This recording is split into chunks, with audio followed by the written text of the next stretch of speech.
En pista, High Cap.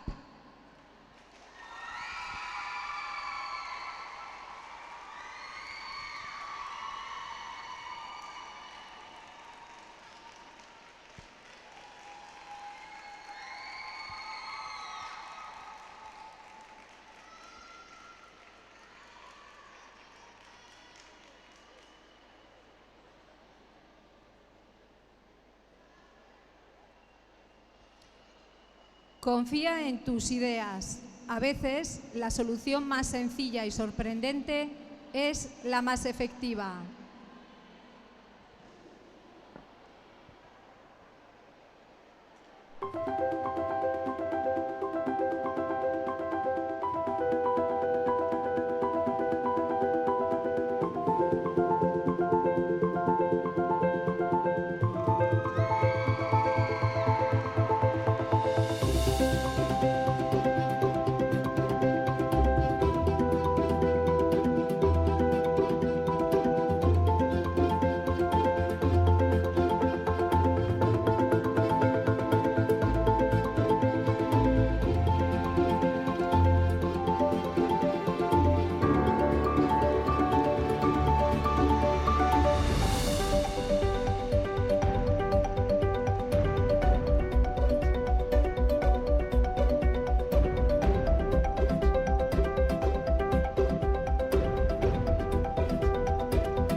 I will find you, and I will kill you.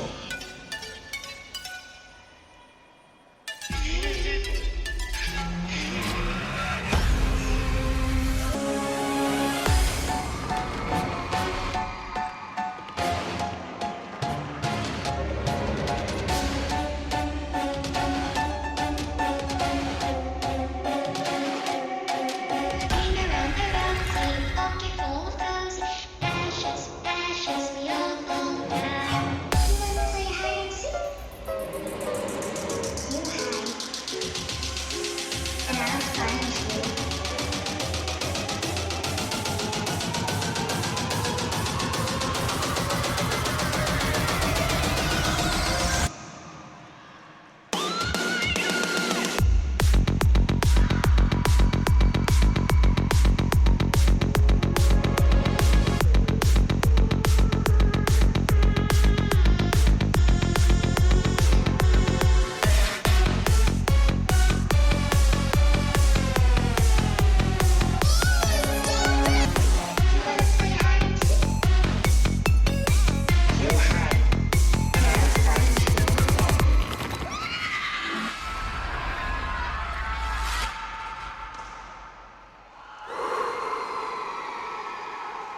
Y así finaliza su programa el Club Patinaje Artístico Pallejà con High Cap, entrenados y coreografiados por Laura Puyol y Joan Bosch.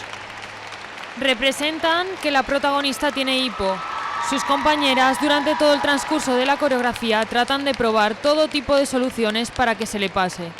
Entre ellas, aguantar la respiración, beber agua del revés, tomar limón, pegarle un susto y al final la manera más simple, petando un globo y asustándole, es la que consigue que se le quite el hipo. Este grupo es un grupo en plena formación y crecimiento. Es el segundo año que compiten a nivel federativo. Anteriormente compitieron en show promocional, en el cual consiguieron ser campeones en la Copa Catalana, obteniendo una segunda posición y una primera posición.